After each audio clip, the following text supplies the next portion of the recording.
जय श्री कृष्णा दोस्तों, आपका स्वागत है फिर से एक नए वीडियो में। मन को शांत और स्थिर करने के लिए भगवान श्री कृष्ण ने बताए हैं उपाय।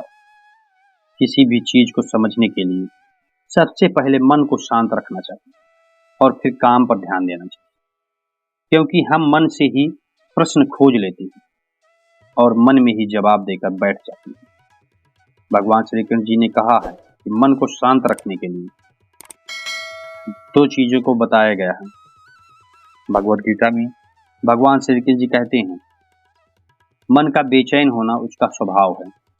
हमारे मन को लगता है कि अगर वो अलग अलग बातों के बारे में सोचता रहेगा तो हमें आने वाली हर मुश्किल और मुसीबत से बचा लेगा, पर ऐसा होता नहीं है।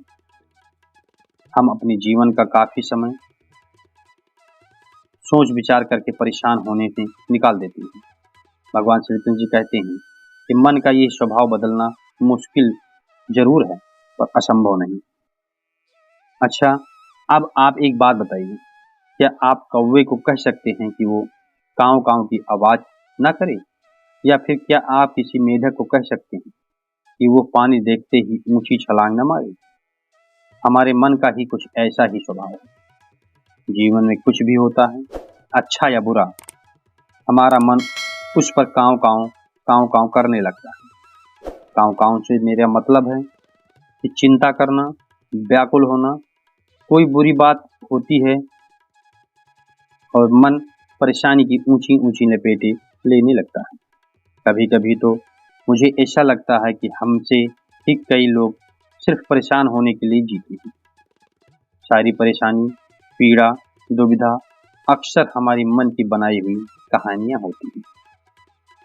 भगवान श्री कृष्ण हमें हमारे मन को शांत और स्थिर करने के दो उपाय देते हैं।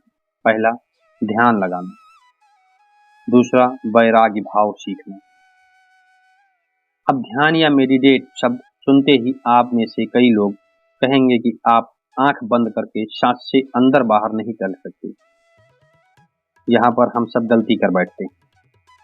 मेडिटेशन या ध्यान का मतलब सिर्फ आंख बंद कर बैठना नहीं होता। मेडिटेशन का मतलब होता है अपना पूरा ध्यान किसी चीज पर लगाना और उसे हटने नहीं देना। अगर आप रोटी बना रहे हैं तो सिर्फ उस बात पर ध्यान दीजिए। अगर आप पिक्चर देख रहे हैं तो पूरा ध्यान आपका पिक्चर पर ही होना चाहिए। ये मत सोचिए कि पिक्चर देखकर आप अपना कितना वक्त बर्बाद कर रहे हैं। जब आप जीवन के हर छोटे बड़े काम को पूरे ध्यान से करते हैं तो आपका जीवन ही एक मेडिटेशन बन जाता है। इसे जीवन में शांति, स्थिरता, साहस और सफलता का होना अनिवार्य। वैराग्य भाव। वैराग्य का अर्थ ये नहीं कि आप सब कुछ छोड़कर जंगल में जाकर बैठ जाएं। वैराग्य का सच्चा अर्थ है कि आप जो कर रहे हैं उसका क्या नतीजा या रिजल्ट निकलेगा, उसकी चिंता ना करें। जैसे अगर आपने कोई इंटरव्यू दिया, आप ये कर सकते हैं कि पूरे मन से तैयारी करके और अपना बेस्ट से बेस्ट देकर आए। वो नौकरी मिलना या न मिलना आपके हाथ में नहीं है। इस नतीजे के पीछे अलग अलग चीजें हैं जो आपके बिल्कुल कंट्रोल में नहीं है। तो जिस चीज के बारे में आप कुछ कर नहीं सकते उसके बारे में चिंता भी ना करें। यही वैराग्य का सच्चा मतलब होता है। और यही है भगवान श्री कृष्ण का दूसरा उपाय, मन को चिंता की लपेटों से बचाने का। दोस्तों, मैं आशा करता हूं कि भगवान श्री कृष्ण के द्वारा बताई गई ये बातें आपको पसंद आई होंगी। तो वीडियो को एक प्यारा सा लाइक करें और कमेंट बॉक्स में जय श्री कृष्णा लिखना ना भूलें। जय श्री कृष्णा दोस्तों, मिलते हैं अगले वीडियो में अगले सुविचार के साथ।